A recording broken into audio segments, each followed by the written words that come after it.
হতে পারছি এই ডিজিটাল সিস্টেমে। দেখুন কে কোথায় আছি, অথচ প্রত্যেকের সঙ্গেই আমরা দেখা মাধ্যমে, গল্প করার মাধ্যমে, ফটোগ্রাফি নিয়ে 2-4 ঘন্টা আড্ডা মারতে পারছি শুধু এই ডিজিটাল সিস্টেমের সুবিধার্থে। প্রথমেই আমি এই চিত্রচিন্তার এটা কোর্স, পঞ্চম কোর্স, বছর 2-1 ধরে কোর্স চলছে। এই পুরো চিত্রচিন্তার চিন্তা ভাবনা, ক্লাব হিসেবে চিন্তা ভাবনা, চিত্রচিন্তা ইটসেলফ, চিত্র নিয়েও যে ভাবনা, ক্লাব ছাড়াও চিত্র নিয়েও ভাবনা করা যায়, এটাকে যে একটা রূপ দেয়া যায়, সেটা কিন্তু রাসেলের ভাবনা, রাসেলের চিন্তা, ওর চেষ্টা, ওর ডেডিকেশন, ও একাই কিন্তু এটাকে টেনে নিয়ে যাচ্ছে, সৃষ্টি করেছে এবং টেনে নিয়ে যাচ্ছে। আমি একটু যুক্ত হওয়ার সুযোগ পেয়েছি এই চিত্রচিন্তার সাথে।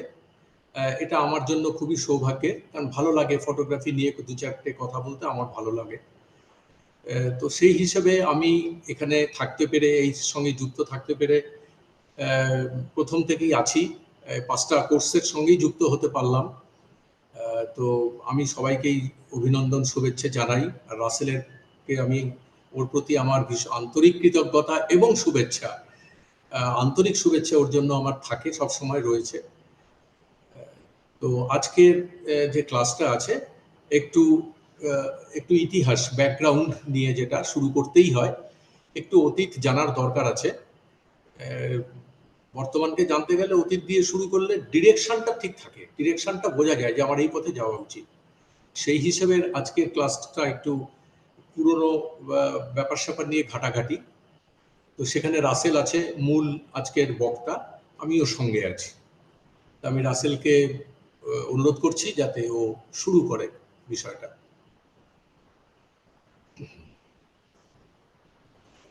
ধন্যবাদ আশিসদাকে। আমরা যখন প্রথম কোর্সটি শুরু করি তখন আশিসদা একাই সবগুলো ক্লাস নিয়েছিলেন। তো চিত্রচিন্তা যখন আমি করি তখন আমার মনে হয়েছে যে আসলে সিনিয়রদের কাছ থেকে আগে নেব, তারপর নিজে চেষ্টা করব অন্যদেরকে দেওয়ার জন্য। তো আমার ভালো লাগে যে মানে আমরা এমন একটা জায়গায় আছি যে মাঝামাঝি আমি আছি, আমার উপরে আশিসদা আছেন, তারপরে আপনারা আছেন। এই যে একটা সমন্বিত প্ল্যাটফর্ম আমরা তৈরি করতে পেরেছি, এটাই আমার জন্য অত্যন্ত আনন্দের বিষয়। তো আমি আজকে যে প্রেজেন্টেশনে চলে যাচ্ছি, আসলে ইতিহাস এর এই বিষয়টি আমাদের প্রথমবার আশিদা নিয়েছিলেন, এরপরে আমাদের অত্যন্ত গুণী ব্যক্তি মীর শামসুল আলম বাবু ভাই, উনি নিয়েছিলেন। তো এবার মনে হলো যে এবার একটু আমি চেষ্টা করি, তারপরে আবার হয়তো বা আমার বাবু ভাইকে বলবো। তো সব মিলে একটা অদল বদল থাকবে। আর একটা মজার ব্যাপার, যেহেতু আমাদের সবগুলোরই রেকর্ড আছে, আপনাদের যদি কোনো কারণে মনে হয় যে একটু পুরোনো ক্লাস দেখবেন, সেটাও আপনি আমাদের ইউটিউব চ্যানেল থেকে দেখতে পারেন। তো আজকে আমি ক্লাসটি করাবো, এটা আসলে মূলত থিওরিটা আমি বলে যাব। আপনাদের প্রশ্নগুলো, বিশেষ করে জটিল কোনো বিষয় জানার থাকলে, এটা আশিসদা আছেন, আশিসদা এর উত্তর দেওয়ার চেষ্টা করবেন। তো আমি সরাসরি চলে যাচ্ছি আমাদের প্রেজেন্টেশন।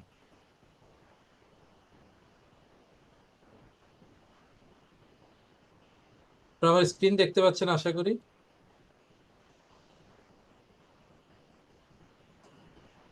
হ্যাঁ আশিসদা, দেখা যাচ্ছে স্ক্রিন? হ্যাঁ হ্যাঁ, ওকে। ঠিক। তো আজকে history of photography capturing moments through time, মানে আমাদের এই সময়ের সাথে আমরা যে সব ছবিগুলো তুলে যাচ্ছি তার একটা ইতিহাস তৈরি করা আজকে আমাদের যোগসূত্র। আপনাদেরকে ফটোগ্রাফির ইতিহাসের সাথে পরিচয় করিয়ে দিচ্ছি। বিষয়টা হচ্ছে এরকম যে যে যত বড় জ্ঞান হয়, যখন এটা পদার্থবিজ্ঞান কিংবা রসায়ন কিংবা সাহিত্য, গণিত, প্রত্যেকটিরই আলাদা আলাদা ইতিহাস থাকে। তো আজকে এমন একটি বিষয় নিয়ে আমরা আলোচনা করব, এই বিষয়টি নিয়ে রীতিমতো চাইলে কেউ মানে পিএইচডি পর্যন্ত করতে পারে, এবং পৃথিবীর অনেক দেশে ফটোগ্রাফির ইতিহাস নিয়ে পিএইচডি পর্যন্ত হচ্ছে। তো সো এটা খুব ছোট বিষয়, কিন্তু ক্ষুদ্র বিষয় নয়, বা খুব গুরুত্বপূর্ণ বিষয়। অনেকে এটা, বিশেষ করে এই বেসিক ফটোগ্রাফি কোর্স করানোর পিছনে এটা একটা উদ্দেশ্য যে আমরা আসলে হিস্ট্রি দিয়ে শুরু করি, যে আমরা আস্তে আস্তে করে একটা মানুষকে এডুকেশনালি শক্ত করার জন্য হিস্ট্রিতে যাই। তো ইন্ট্রোডাকশন টু ফটোগ্রাফি এই বিষয়টা নিয়ে আমাদের প্রথমে যেটা ডেফিনেশন অফ ফটোগ্রাফি, এটা আসলে খুব সহজ একটা মানে চর্চিত বিষয়, কিন্তু আমার যতবারই শব্দটা আমি ব্যাখ্যা করি বা অন্যদের কাছে শুনি ততবারই আমার ভালো লাগে। The word photography literally means drawing with light, মানে আলো দিয়ে আঁকা। মানে এটা খুব সুন্দর যে গ্রিক শব্দ ফটো মানে হচ্ছে আলো, আর গ্রাফ মানে হচ্ছে আঁকা। তাহলে আমাদের ফটোগ্রাফি বুঝাচ্ছে আসলে এটা একটা আহ, আলো দিয়ে আঁকা একটি বিষয়। তো photography is the art, application, and practice of creating images by recording light either electronically by means of an image sensor or chemically by means of light sensitive material such as photographic film. অর্থাৎ মানে এটা আপনি যেভাবে ফটোগ্রাফিটাকে ধারণ করেন না কেন, এটা যদি ডিজিটাল সিস্টেমে এটা ইমেজ সেন্সর জায়গায়ও আপনি করেন, অথবা আপনি যদি এটা লাইট সেন্সিটিভ পেপার মানে অর্থাৎ আপনি পেপারেও যদি করেন, তাহলেও এটা হচ্ছে এমন একটা ফটোগ্রাফি, এটা এটা একটি শিল্প এবং এটা একটা বিজ্ঞান বিষয়ক একটি চর্চা। এন্ড ফটোগ্রাফির প্রয়োজনীয়তা কি, ইম্পর্টেন্স অফ ফটোগ্রাফি, এই বিষয়টা না এটার কোনো বলে শেষ করা যাবে না। আমরা আমাদের দৈনন্দিন জীবনে ফটোগ্রাফির অনেক অনেক প্রয়োজনীয়তা দেখি। বর্তমান সময়ে আসলে এটা এত বেশি বিনোদন বা আমরা এত জীবনের সাথে জড়িয়ে গেছে যে ছবি ছাড়া এখন আসলে মানুষ ভাবতেই পারে না। তো সেই জায়গায় আমরা যদি ডকুমেন্টিং বিষয়টাকে গুরুত্ব দেই, সেই ক্ষেত্রে আমরা আরেকটু ডিপ যাইতে হবে, যে আমরা আমাদের ইতিহাস দেখি, বিভিন্ন যুদ্ধ বিগ্রহ ইতিহাস সেটা কিন্তু ওই ফটোগ্রাফির মাধ্যমে ধরা থাকে। এবং একটা ফটোগ্রাফি, বিশেষ করে যুদ্ধের যে ছবিগুলো, সেগুলো কিন্তু আমাদের অত্যন্ত গুরুত্বপূর্ণ। তেমনি আবার দেখি যে আজ থেকে 50 বছর আগের কোনো একটা ছবি বা 100 বছর আগের ছবিতে যে মানুষের যে কস্টিউম গুলো দেখি, তার কাপড় চোপড়, তার বেশভূষা, তার চোখের তাকানো, সবকিছু মিলে আমরা আমাদেরকেই তার মধ্যে আবিষ্কার করি। তো নানাভাবে আসলে ফটোগ্রাফির প্রয়োজনীয়তা এটা অনেকভাবে বলা যায়। তো আমরা ফটোগ্রাফির প্রয়োজনীয়তা বিষয়টা আমার মনে হয় আপনারা চিন্তা করলেই পারবেন এর প্রয়োজনীয়তা কি। তো আমরা পরের অংশে যাই। আর্লি প্রিকরসর টু ফটোগ্রাফি, মানে ফটোগ্রাফির একদম প্রাথমিক শুরুটা কোত্থেকে। সর্বপ্রথম যে বিষয়টার নাম আনতে হয় সেটা ক্যামেরা অবস্কুরা। এটা হচ্ছে প্রথম ক্যামেরা পৃথিবীর, এবং এই ক্যামেরা অবস্কুরা কনসেপ্টটা এতটাই মানে প্রতিষ্ঠিত যে বর্তমান সময়েও যত রকমের ক্যামেরা আছে আসলে সবগুলোই ক্যামেরা অবস্কুরা। ওই ক্যামেরা অবস্কুরারই বিভিন্ন ভার্সন আমরা দেখি। এটা ডিএসএলআর বলি, মিররলেস বলি, কিংবা মোবাইল ফোন বলি, সবগুলোর মেকানিজম কিন্তু এক। তাহলে এখানে ক্যামেরা এবং অবস্কুরা এই শব্দটার শব্দ দুইটা যদি আমরা একটু ব্যাখ্যা করি। ক্যামেরা এই শব্দটার অর্থের সাথে আমাদের বাংলায় একটা চমৎকার শব্দ আছে। ক্যামেরা মানে কামরা, মানে ইংরেজিতে রুম যদি বলি, ক্যামেরা মানে কামরা, অবস্কুরা মানে হচ্ছে অন্ধকার। তাহলে ক্যামেরা শব্দের অর্থ দাঁড়ায় যে অন্ধকার মানে একটি ঘর। তাহলে ক্যামেরা অবস্কুরা মানে অন্ধকার একটি ঘরের কথাই আমাদের বলছে। আমরা এই অন্ধকার ঘর এই কনসেপ্টটা বোঝার জন্য নিচে আমরা একটা ছবি দেখি, এটা হচ্ছে এটা আঁকা ছবি যদিও, মানে এটা একটা ঘর বা একটা মনে করেন চৌকোনা একটা ঘর বন্ধ করে একটা ঘরের মতো দেখানো হচ্ছে, যার মধ্যে একটা ছোট্ট ফুটা করা আছে। ওই ফুটো দিয়ে অপর দিক থেকে একটি বস্তু বা একটা মিনারের একটা রিফ্লেকশন আসছে, সেটা গিয়ে কিন্তু ওই দেয়ালের মধ্যে পড়ছে। যদি এই ঘরটি অন্ধকার না হতো তাহলে কখনোই এদিক দিয়ে ছবিটা আসতো না, মানে এই জিনিসটা আসতো না। তাহলে এইটা এই ক্যামেরা অবস্কুরা যে জিনিসটা, তাহলে এখন আমরা যদি ডান দিকে দুটো ছবি দেখি, এই দুটো কিন্তু আগেরটাতে আঁকা ছবি, ডান দিকের ছবিগুলো হচ্ছে রিয়েল ছবি। যে এটা ক্যামেরা অবস্কুরার কনসেপ্টটা দেখেন, প্রথম ছবিটা একটু ঝাপসা দেখাচ্ছে, যে উপরে একটা আর্কিটেকচারাল একটা শেড করেছে, এটা আসলে ওই উপরে কোনো একটা ছোট্ট কোনো একটা ফুটা দিয়ে অপর দিকের কোনো একটি বিল্ডিং এর প্রতিবিম্ব এখানে দেখা যাচ্ছে। তারপরে ডান দিকেরটা একদম ক্লিয়ার, ডান দিকেরটা একদম আধুনিক একটা ছবি। এই ছবিতেই দেখা যাচ্ছে ক্যামেরা অবস্কুরার মানে কনসেপ্টটা, এটা একটা হতে পারে, এটা একটা মানে তাঁবুর ভিতর হতে পারে বা একটা ছোট রুমও হতে পারে।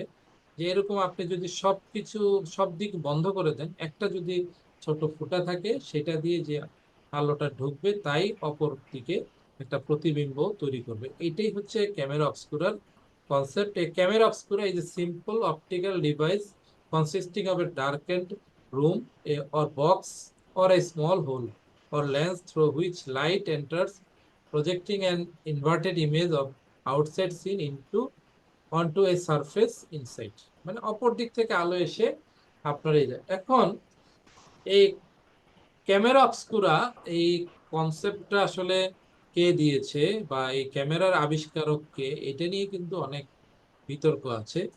যে মানুষ চায় যে আসলে নিজেদের জাতির মধ্যে বা নিজেদের একটা অঞ্চলের ব্যক্তিকে গুরুত্ব দিয়ে বলে যে আমি প্রথম ক্যামেরার আমাদের আমাদের পূর্বপুরুষরাই ক্যামেরা আবিষ্কার করেছে, এরকম। তো তার মধ্যে থেকে যেগুলো পরিচিত, আমি সেরকম কয়েকজনের ছবি দেখাচ্ছি। ইনভেন্টার্স অফ ক্যামেরা অবস্কুরা, প্রথমে যে মৌজির নাম দেখাচ্ছি, তিনি হচ্ছেন একজন চীনা বিজ্ঞানী, চাইনিজ বিজ্ঞানী। তিনি 400 খ্রিস্টপূর্বাব্দে ক্যামেরা অবস্কুরার কনসেপ্টটা দিয়েছিলেন। এরপরে এরিস্টটল তার 100 বছর পরে একই রকম ক্যামেরা অবস্কুরার কনসেপ্ট দিয়েছেন।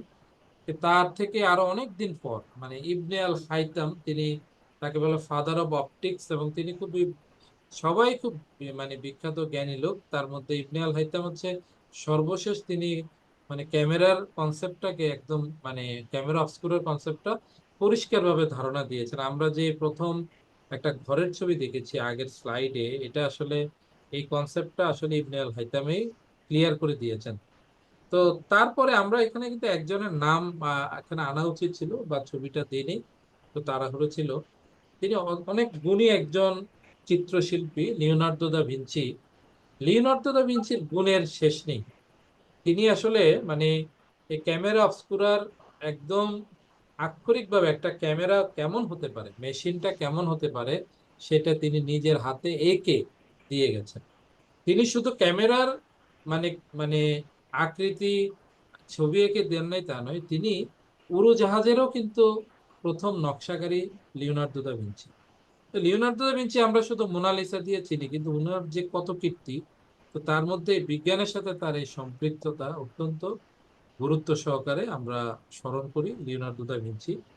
তো তারপরে আমরা এই যে ক্যামেরার কনসেপ্টটা দিল, কিন্তু প্রত্যেকের মধ্যে একটা সমস্যা ছিল যে সবাই শুধু মানুষকে দেখাচ্ছে ক্যামেরা, মানে এটা এরকম ছবি আসে, চিত্র দিয়ে আসে, বা ছবি এঁকে দেখাচ্ছে, কিন্তু কেউ না ছবি তুলে দেখাতে পারছে বা কাউকে দেখাতে পারছে না দেখো এটা ছবি।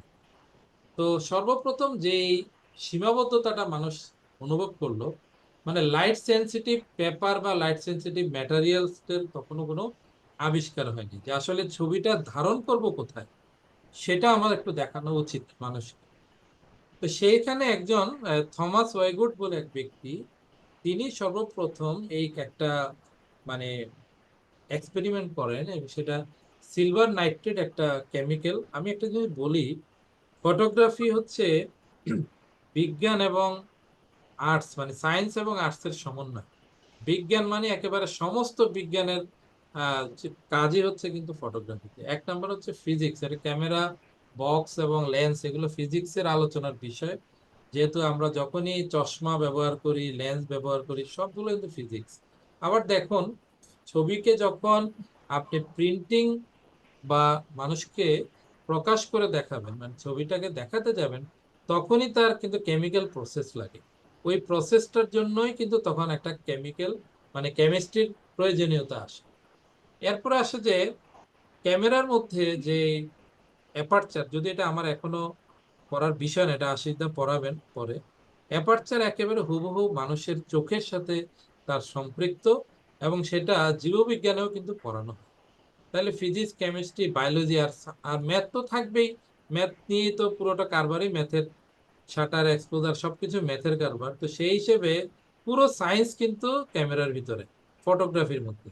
আর আর্টসের বিষয়টা হচ্ছে যখন আমরা ছবিটাকে আমরা দেখতে পাই, আমাদের সাথে যখন ছবিটা আসে, সেটা নান্দনিকভাবে কতটুকু সুন্দর হলো, গ্রহণযোগ্য হলো, তখনই কিন্তু আপনার এই চারুকলা, চিত্রকলা কিংবা আমাদের নান্দনিক যে ভাবনাগুলো, ওইটার কিন্তু প্রয়োগ হয় তখন ফটোগ্রাফি। তো তিনি এই প্রথম এই জিনিসগুলো আমাদেরকে তুলে দেন, কিন্তু এটা করেছেন কি চামড়ার উপরে করেছেন, লেদারের মধ্যে কিন্তু উনি ক্যামেরা ইউজ করেন নাই, উনি জাস্ট এগুলো বিভিন্ন পাতা ওই ওই যে কেমিক্যাল দ্রবণের মধ্যে রেখে তারপর এগুলো রোদের ভিতরে ধরে রেখেছিলেন। পরে দেখলেন না এটা একটা ছাপ পড়ে ওখানে, এই ছাপটাকে তিনি ফটোগ্রাফি হিসেবে মানুষকে দেখালেন। যদি সেটা ক্যামেরা ব্যবহার করে নয়, তিনি পাতাগুলোকে, এবং এতে করে আমরা যে সিলুয়েট ছবির যে কনসেপ্ট, এটা কিন্তু এই ওয়েগুড থেকে প্রথমে আমরা দেখতে পাই। তো আমরা একটু পরে যাই। মানে এরপরে যিনি ফটোগ্রাফিতে বিপ্লব তৈরি করলেন, ওনার নাম নিসিফোর নিয়েভস, উনি ফ্রেঞ্চ একজন সায়েন্টিস্ট। আসলে এতক্ষণ পর্যন্ত যাদের নাম বলি সবাই কিন্তু সায়েন্সের সাথে সম্পৃক্ত, কারণ ক্যামেরা কিন্তু কমপ্লিট সায়েন্স। এটা আমরা আগে বলেছি যে হ্যালো। তো নিসিফোর নিয়েভস আমরা ও আচ্ছা আচ্ছা, তার হ্যাঁ বল। কথা আসলে একটু, ঠিক আছে। নিসিফোর নিয়েভস উনি একজন ফরাসি বিজ্ঞানী। তিনি ক্যামেরা অবস্কুরা এই কনসেপ্টটাকে মাথায় নিলেন, ক্যামেরা ব্যবহার করলেন, এবং ক্যামেরা ব্যবহার করে তিনি এই প্রথম ছবি তুললেন, যে ছবি তুলতে দীর্ঘ সময় লাগতো। এক্সপোজার টাইম 9 ঘন্টা থেকে 2 দিন পর্যন্ত এক্সপোজার টাইম ছিল। এই বাম দিকে হচ্ছে তার মূল ছবিটা। এই মূল ছবিটা তিনি তুলেছিলেন, সেটাই পরবর্তীতে এডিট করে বা প্রসেস করে ডানের ছবিটা আনা হয়, এবং পৃথিবীর প্রথম ফটোগ্রাফি বলা হয় যে ডান দিকের ছবিটা, এটাই হচ্ছে মানে পৃথিবীতে আসে প্রথম ছবি। তো এটা অনেক সময় মানে ফেসবুকে আসে যে প্রথম ছবি দেখুন কেমন। এটা প্রথম ছবিটা আর্কিটেকচারাল একটা ছবি, দুটো বিল্ডিং এর পাশ দিয়ে দেখা যাচ্ছে। কিন্তু এইখানে যে সমস্যাটা ছিল, এই সমস্যাটা ছিল এটা, এই দীর্ঘ সময় ধরে যদি আপনার এক্সপোজার টাইম দিতে হতো, তাহলে তো মানে ছবি তোলাটা একটা জায়গায় সীমাবদ্ধ হয়ে গেল, যে ছবি রয়ে যাবে শুধুমাত্র জড় পদার্থের ছবি। তো ফলে এটা নিয়ে অনেক গবেষণা হচ্ছে, এবং তার এক বন্ধু, তার নাম হচ্ছে লুইস দাগোয়ের। লুইস দাগোয়ের হচ্ছে সেই ব্যক্তি, যে তার বন্ধু, তারা দুজনে মিলে কিন্তু গবেষণাটা শুরু করলেন। কিন্তু 1826 সালে উনি মারা যান। 1833 সালে আহ নিসিফোর নিয়েভস মারা যান। তখন লুইস দাগোয়ের কিন্তু তার বন্ধুর সে অসমাপ্ত কাজ সম্পন্ন করেন, এবং তিনি 1838 সালে একটা যুগান্তকারী ছবি তুলে ফেললেন। এবং ডান দিকে যে ছবিটা দেখছি, এটা মানে এখনকার সময় দেখলেও অবিশ্বাস্য লাগে যে 1838 সালে এত সুন্দর ছবি, এবং কি তার কম্পোজিশন, কি তার এক্সপোজার, সব মিলে মিলে এটা। এবং এইটাতে এসে তিনি যেটা সফল হয়েছেন, এক্সপোজার টাইমটাকে তিনি মাত্র 30 সেকেন্ডে নামিয়ে আনতে পেরেছেন। এইখানে তিনি যে দ্রবণটা ইউজ করেন, using silver iodide on metal plate surface. আর এই ছবিটা কিন্তু কোনো পেপারে তোলা হয়নি, এটা একটা মেটাল প্লেটের উপর তোলা হতো। তখনকার সময় নানা রকমের মেটালের উপর, প্রথমে আমরা লেদারের উপর এক্সপেরিমেন্ট দেখেছি, কিন্তু ক্যামেরা দিয়ে প্রথমে মেটালের উপর চর্চা করেন লুইস দাগুয়ের। এবং তিনি এই এইটার মাধ্যমে তিনি যে ছবি তোলেন, এই ছবিটার একটা নাম হয়ে গেছে তার নাম অনুসারে। এই ছবিটাকে, এই ধরনের ছবিকে বলে ডেগোরা টাইপ ছবি।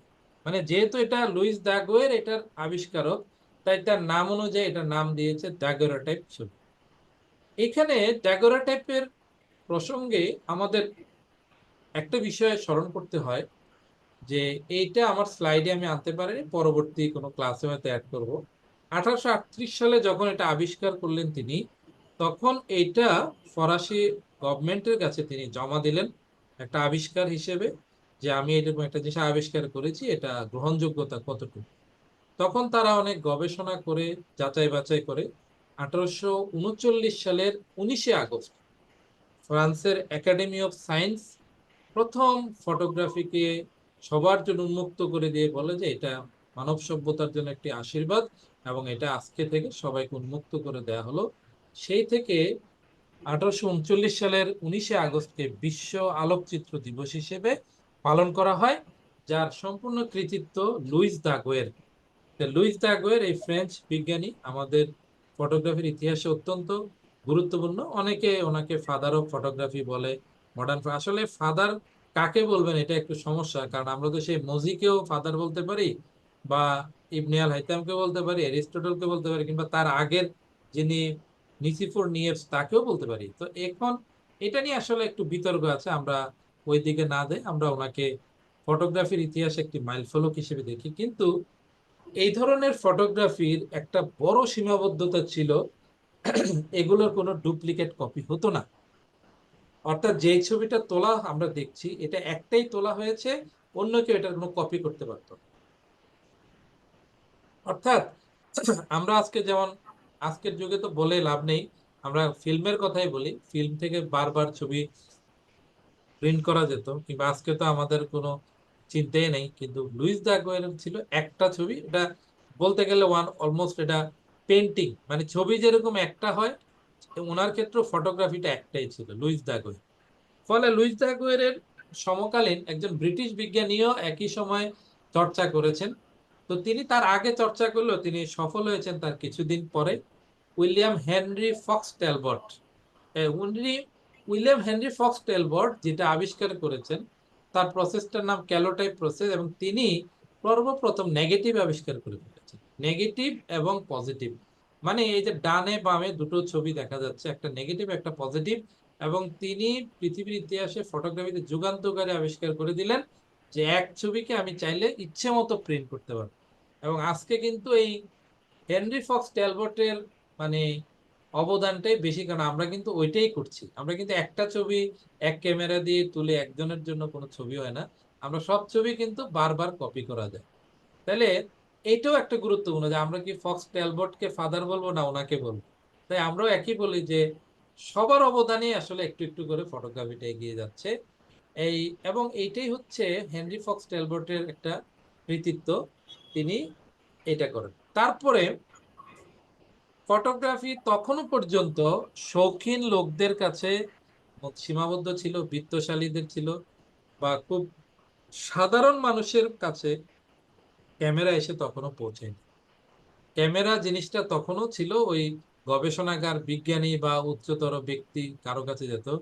এই ক্ষেত্রে জর্জ ইস্টম্যান, তিনি একটি যুগান্তকারী বিপ্লব করলেন। কোডাক ক্যামেরা প্রতিষ্ঠাতা, তিনি কোডাক কোম্পানির ফিল্ম এবং ক্যামেরা, তারা একটি এই বক্স ক্যামেরা আবিষ্কার করলেন, the first successful roll film handed camera. The Kodak was launch publicly in summer of 1888। Kodak camera revolutionized photography to making it available to masses। এটা মানে সাধারণ মানুষের কাছে তিনি এই ক্যামেরাটা পৌঁছে দিলেন। এবং তখন তারা যে বিজ্ঞাপনটা প্রচার করতেন, the Kodak camera, you press the button, we do the rest. মানে আপনি শুধু ক্যামেরাটা নিবেন, ক্যামেরার মধ্যে ফিল্ম লোড করা আছে, আপনি শুধু ছবি তুলবেন, বাদ বাকি কাজ আমাদের। ছবি তোলা শেষ হলে সেই ক্যামেরাটা আবার আপনি ওদের কাছে জমা দিবেন, ওরা নিজেরাই ডেভেলপ করে প্রিন্ট করে আপনাকে ছবি দিয়ে দিবে। এবং এইটা হওয়ার পরে কিন্তু তুমুল ভাবে ফটোগ্রাফি জনপ্রিয়তা পেয়ে যায়, এবং তখন মানুষ ইচ্ছে মতো ছবি তোলা শুরু করে, যেটা আজকে আমরা করছি। এটার কিন্তু প্রধান উদ্যোক্তা ছিল জর্জ ইস্টম্যান, এবং প্রচুর বিত্তশালী ওনারা। কোডাক কোম্পানি অল্প কিছুদিন আগে এটা মার্কেটে ওরা চলে গেছে, কিন্তু এখন ওই সময় দীর্ঘ সময় ওরা ইস্টম্যানের এই কোডাক ফিল্ম এবং কোডাক ক্যামেরা খুব জনপ্রিয় ছিল। এবং এটা ফটোগ্রাফিকে সাধারণ মানুষের কাছে পৌঁছে দেওয়ার ক্ষেত্রে জর্জ ইস্টম্যানের এই ব্যবসায়ী বলেন বা তার উদ্যোগ বলেন বা তার এই আবিষ্কার বলেন, অত্যন্ত গুরুত্ব সহকারে দেখা হয়। এবার আসি কালার ফটোগ্রাফি। এটা নিয়ে অনেকে আহ বিতর্ক করে। কারণ হচ্ছে আমরা দেখি যে আমাদের পূর্বপুরুষেরা আমাদের ফ্যামিলিতে 30-40 বছর আগেও সাদা কালো ছবি তুলতেন। আমাদের বাবার ছবি বা আমাদের দাদার ছবি, কেউ কারো যদি থাকে কালেকশনে, সবই সাদা কালো। তো সাদা কালো ছবি দেখে আমাদের মধ্যে একটা ধারণা হয়, কেউ যদি আমাদের এমনকি 71 বা মুক্তিযুদ্ধেরও কালার ছবি কেউ দেখায়, তখনও মানুষের মনে হয় যে এটা বোধহয় কেউ ফটোশপ করেছে, না বানিয়ে দিয়েছে, এরকম একটা বিষয় মানুষের মধ্যে চলে আসে। আসলে কালার ফটোগ্রাফি কিন্তু নতুন নয়, এটা অনেক পুরনো। আর যেহেতু পেইন্টাররা ছবি আঁকতো নানা রঙের কালার ব্যবহার করে, ফলে ফটোগ্রাফিতে প্রথমেই মাথায় আসছে মানুষের যে এটা কবে কালার করা যাবে, কালার আমাদের খুব দরকার, মানে কালারটা সবাই দেখতে চাই। তো এটা নিয়ে প্রথমে ওই যেই ড্যাগুরোটাইপ ছবির কথা বলেছিলাম, ড্যাগুরোটাইপ ছবির উপর ভিত্তি করে অনেক রকমের ছবি প্র্যাকটিস হয়। তার মধ্যে টিন টিনোটাইপ ছবি বলা হতো, টিনের উপরে কেউ গ্লাসের উপরে ছবি প্রিন্ট করার তখন একটা প্রবণতা ছিল। ওই ছবিগুলোতে করতো কি, মানে আর্টিস্টের মাধ্যমে ওরা তুলি দিয়ে আস্তে আস্তে করে রং করতো, মানে খুব সূক্ষ্ম, মনে করেন যে একটা ব্ল্যাক এন্ড হোয়াইট ছবি, তার আস্তে করে ঠোঁটের মধ্যে একটু রং করে দিল, তার জামার টাইয়ের মধ্যে একটু রং করে দিল, এরকম করে কালার ফটোগ্রাফি কনসেপ্টটা মানুষের মধ্যে আসে। কিন্তু সেটা ছিল হাতে করা, যেহেতু সেটাকে আর ফটোগ্রাফি হিসাবে আনা হয় না। কিন্তু আমরা প্রথম দেখি জেমস ক্লার্ক ম্যাক্সওয়েল, তিনি একজন বিজ্ঞানী, অনেক বড় বিজ্ঞানী ম্যাক্সওয়েল, ওনার থেকে কনসেপ্ট নিয়ে 8 জিবি মানে 3 কালার মেথড, এইটা নিয়ে 1861 সালে থমাস সাটন নামক এক ব্যক্তি, এই প্রথম যে ছবিটা দেখা যাচ্ছে দুই পাশে দুটো কর্নার থেকে আসছে, এটা আসলে কি আমি বলি, এটা অনেকটা ওই গলার মধ্যে পরা এক ধরনের টাইয়ের মতন আর কি, বা একটা কাপড়ের মতন, দুটো রিবন লিখেছে, এটা না রিবন মানে দুটো কাপড় এখানে জোড়া দিয়ে সামনে একটা বৃত্ত আকারে, এটা ইংরেজ বা ব্রিটিশরা যেগুলো পরে ওরকম একটা পোশাকের রং, এবং এখানে 3টি কালার ওরা ধরতে পেরেছে। তারপর দেখেন পোর্ট্রেট অফ এ পেইন্টার, এটা 1895 সালে কি সুন্দর একটি পোর্ট্রেট হয়, তখন দেখেন কি চমৎকার কালার, এবং এটা হচ্ছে প্রথম কালার পোর্ট্রেট যেটা দিয়ে এত সুন্দর কালার ছবি আসে, এটা এখনো দেখলে মনে হয় যে, কিন্তু ছবিটা সে 1895 সালে। আর ডান দিকের ছবি দেখলে তো আমার বিশ্বাসই হয় না যে এটা ওই 1908, আমি নিজেও কনফিউজ, 1908 সালের ছবি।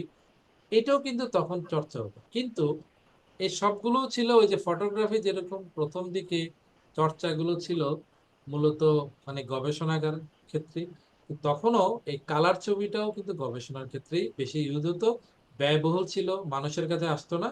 Colour photography has been the dominant form of photography since 1970। 70 সালের পর থেকে কিন্তু কালার ফটোগ্রাফির একটা বিপ্লব আসে, এবং তখন আস্তে আস্তে সারা পৃথিবীতে কালার ফটোগ্রাফি ছড়িয়ে পড়তে থাকে। আর মনোক্রোম ছবিগুলো তখন ওই এক ধরনের বিশেষ করে আর্ট ফটোগ্রাফির ব্যবহার করা হতো, কিন্তু মার্কেটিং বা অন্যান্য কাজে সবাই কালারটাকে গুরুত্ব দিত, কেননা কালারটাকে বেশি জীবন্ত মনে হতো। এবার আসি আমরা যেই ক্যামেরা বর্তমানে হইচই করি, ডিজিটাল ফটোগ্রাফি। এই ডিজিটাল ফটোগ্রাফিটা শুরু হয়েছে, এটাও কম হয়নি কিন্তু, সেটা দেখেন, the history of digital photography began in 1950s. In 1951, the first digital signals were saved to magnetic tape via the first videotape recorder. 6 years later, in 1957, the first digital image was produced through a computer by Russell Christ. It was an image of his son. তাহলে তার ছেলের এই এই যে ডান দিকের যে ছবিটা আমরা দেখছি, এটি হচ্ছে পৃথিবীর ইতিহাসের প্রথম ডিজিটাল ছবি। তো ডিজিটাল ছবির এখানে একটা ক্যামেরা দেখা যাচ্ছে হাতে, এটা একটা আমাদের স্যান্ডউইচ টোস্টার মেশিনের সাইজ ছিল সেই ডিজিটাল ক্যামেরাটা। তো এটা উনি দেখাচ্ছেন, এবং উনি অনেকদিন মোটামুটি যে আয়ুটা পেয়েছেন আমার কাছে খুব ঈর্ষণীয়, এই কারণে যে যে ব্যক্তি এই কালার ফটোগ্রাফি আর ডিজিটাল ফটোগ্রাফিটা মানুষের সামনে আসলেন, তিনি অলমোস্ট মানে সমস্ত কিছুই দেখে গেছেন, 2020 সাল পর্যন্ত বেঁচে ছিলেন, মানে ডিএসএলআর, মানে কি বলবো যে আমাদের এখনকার যে মিররলেস সবকিছু, পুরো রেভলিউশনটা ওনার চোখে দেয়। তো উনি একজন সেলিব্রিটি, যেহেতু উনি প্রথম এই কাজটা করেছেন, তো ডিজিটাল ফটোগ্রাফির একটা বড় ইতিহাস। এরপরে আমরা আসি ফটোগ্রাফির যে ইতিহাস, বলছি যে আসলে ফটোগ্রাফি যখন সারা বিশ্বেই এটা প্র্যাকটিস হচ্ছে, এখন আমাদের অঞ্চল মানে বাংলাদেশ, বা আসলে বাংলাদেশ বলে তো দেশ, এই বিষয়টা একটু বলতে, আমরা তো আসলে ইন্ডিয়ার পার্ট ছিলাম, যেহেতু পুরো ভারতবর্ষের অংশ, সেই হিসেবে বাংলাদেশের বিষয়টা আমি পরে বলবো। আমি ইন্ডিয়াতে ফটোগ্রাফিটা কখন আসছে, এটাও একটু মজার বিষয়, যেহেতু তখন ভারতবর্ষে ছিল ব্রিটিশদের কলোনি, ফলে ব্রিটিশরা মানে তাদের আধুনিক সমস্ত প্রযুক্তি কিন্তু ভারতবর্ষে ব্যবহার করতো তাদের প্রয়োজন, ফলে ফটোগ্রাফি ভারতবর্ষে আসার জন্য অনেক কাল অনেক যুগ লাগেনি, মানে একেবারে বলতে গেলে যখনই ক্যামেরাটা শুরু হয় তখনই ইন্ডিয়াতে চলে আসে। Photography was introduced in India by the British in the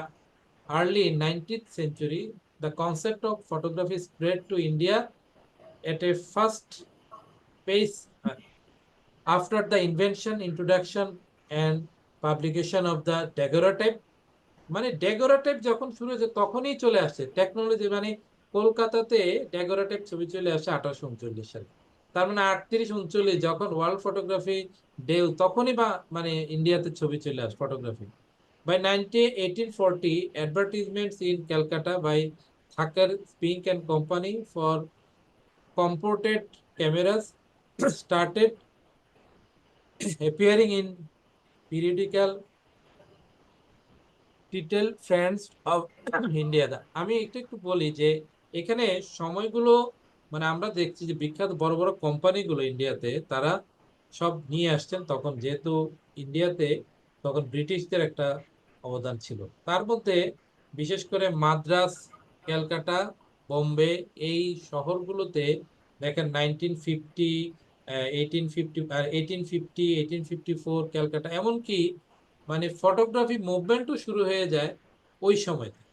এই 1800 মানে এই যে ফটোগ্রাফিক সোসাইটির কথা বলি ইন্ডিয়াতে, কিন্তু সেই 1854-56 সালেই ফটোগ্রাফি মুভমেন্ট শুরু হয়।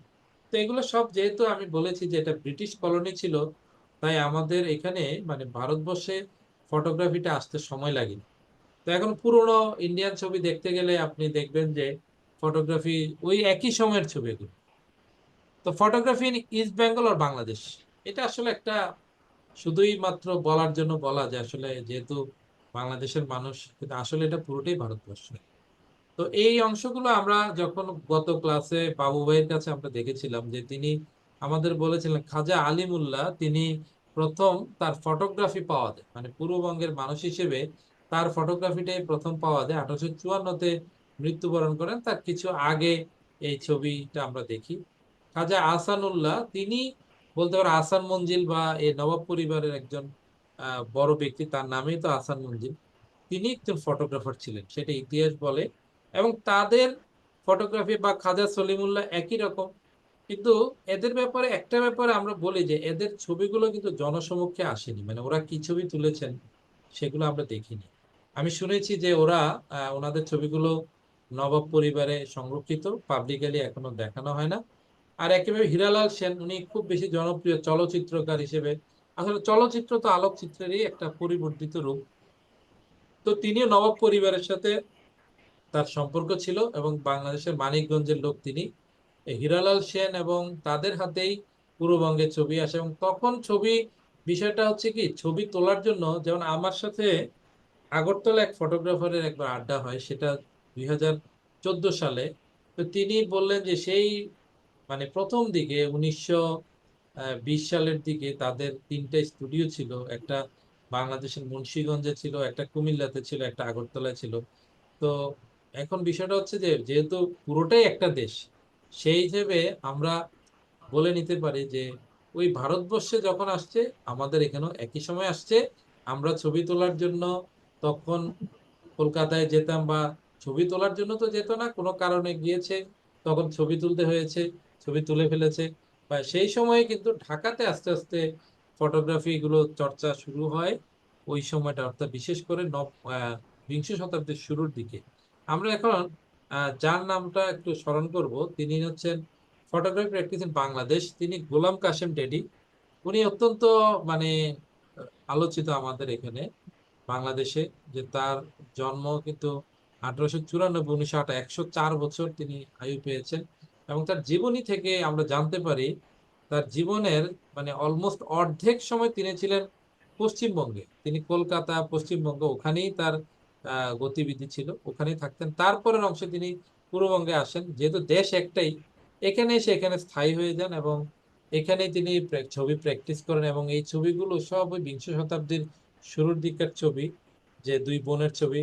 তিনি ছবি তুলতেন, তবে তিনি ফটোগ্রাফি করতেন খুব সিরিয়াসলি, কিন্তু তার ছবিগুলো তিনি অল্প কিছু ছবি আমরা ইতিহাসে তার ছবিগুলো পাই। তো তিনি আসলে মানে একা থাকা পছন্দ করতেন, আনন্দ ফুর্তি বেশি করতেন। তো উনি সকল ফটোগ্রাফারকে মানে আশ্রয় প্রশ্রয় সুযোগ সুবিধা, ক্যামেরা চাইলে ক্যামেরা, নানাভাবে ওনার একটি ক্যামেরা রিক্রিয়েশন ক্লাব ছিল, সেখানে সবাই যেত ছবি তোলার জন্য বা আড্ডা দিতে। তো উনি যেহেতু সবার বয়সে সিনিয়র এবং তিনি সবাইকে যেহেতু মানে বাবার মতন আশ্রয় দিচ্ছেন, তাই আলোকচিত্রাচার্য মঞ্জুর আলম বেগ ওনাকে ড্যাডি সম্বোধন করে। আসলে ওনার নাম কোনো ড্যাডি তো কারো নাম হয় না, উনি ওনার নামটার সাথে ড্যাডি বসে যায়। এটা একটা উপাধি, উপাধিটা এত বেশি জনপ্রিয়, এখন আর গোলাম কাসেম আর কেউ বলে না, এখন ড্যাডি বললে আমরা বুঝি যিনি হচ্ছেন গোলাম কাসেম ড্যাডি। এরপরে আমরা মঞ্জুর আলম বেগ, তার কথা বলতে গেলে তো আসলে আস্ত একটা ক্লাস লাগবে, আমরা অত আমি বলার মতন আসলে স্পর্ধাও নেই। তিনি আমাদের বাংলাদেশের একমাত্র বা বলতে পারো অপ্রতিদ্বন্দ্বী ব্যক্তি, পুরো বাংলাদেশের ফটোগ্রাফির একটা রেভলিউশন করে গেছেন। এবং তিনি তার প্রতিষ্ঠিত ব্যাগ আর্ট ইনস্টিটিউট এবং বাংলাদেশ ফটোগ্রাফিক সোসাইটির মাধ্যমে অনেক ফটোগ্রাফারের জন্ম দিয়েছেন। বলতে গেলে আজকে বাংলাদেশে দাঁড়িয়ে কোনো একজন ফটোগ্রাফারও বলতে পারবে না যে আমরা বেক স্যারের কাছে কোনোভাবে ঋণী নই, আমরা সবাই বেক স্যারের ছাত্র। আমরা, কারণ উনি আমাদের ফটোগ্রাফি চর্চাটাকে জনমানুষের কাছে তুলে দেওয়ার ক্ষেত্রে বিপি, এবং উনি অত্যন্ত মেধাবী গুণী আলোকচিত্রী ছিলেন। তার একটি ছবি আমি এখানে দেখলাম, ছবির প্রসেস এবং ছবির সাবজেক্ট সবগুলোতে ওনার প্রতিভার স্বাক্ষর। কিন্তু এত ভালো ফটোগ্রাফার হওয়া সত্ত্বেও তিনি কিন্তু মানে মানে বলা যায় না যে অনেকে ভালো ছবি তোলে তাই আর কোনো সমাজের প্রতি তার কোনো দায় নেই, কোনো সংগঠন করে না, ক্লাব করে না, কাউকে ফটোগ্রাফি শিখায় না। এই যে এক ধরনের সেলফিশনেস, মানে নিজেকে নিয়ে থাকা, এটা ওনার মধ্যে ছিল না। বরং এটা না থাকার কারণে ওনার ক্যারিয়ার নষ্ট হয়েছে। উনি যে মানের ফটোগ্রাফার হওয়ার কথা ছিল ওই মানের ছবি উনি আমাদের দিয়ে যেতে পারেন। কারণ ওনার জীবনে একটা অংশ চলে গেছে বিপিএস এর প্রতিষ্ঠা করতে, সংগঠন করতে, দেশে ফিয়াপের রিকগনাইজেশন আনা, বাংলাদেশকে ফিয়াপের সাথে ইনভলভ করা।